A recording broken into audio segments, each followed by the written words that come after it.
మీకు తెలుసా లైఫ్లో ఒక్కసారైనా ఈ టెంపుల్ని ఎందుకు విజిట్ చేయాలి అంటున్నాను? అయితే మీరు ఈ స్టోరీ తెలుసుకోవాల్సిందే. కొన్ని సంవత్సరాల తపస్సు తర్వాత రావణుడైతే శివుణ్ణి ఒక వరం అయితే అడుగుతాడు, మీ ఆత్మలింగం కావాలి అని.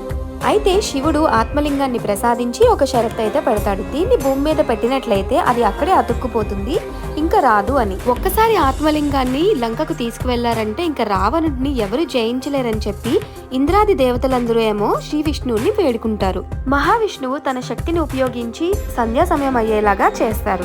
సంధ్యా సమయాన్ని గమనించిన రావణుడు అటుగా వెళ్తున్న ఒక బాలుణ్ణి పిలిచి తన చేతికి ఆత్మలింగాన్నిచ్చి, నేనొచ్చినంత వరకు దీన్ని కింద పెట్టకుండా పట్టుకో అని చెప్తాడు. తర్వాత ఏమో ఆ బాలుడేమో రావణ అని 3 సార్లు పిలిచిన తర్వాత ఆ లింగాన్నేమో కింద పెట్టేస్తాడు. అలా పెట్టడం వల్ల ఆ లింగం ఏమో అతుక్కుపోతుంది. కోపంతో రావణుడు ఆత్మలింగాన్ని 3 ముక్కలుగా విరిచేస్తాడు. అందులో ఒక ముక్క బృహదేశ్వర్లో పడుతుంది. వీడియో నచ్చితే సబ్స్క్రైబ్ చేసుకోండి.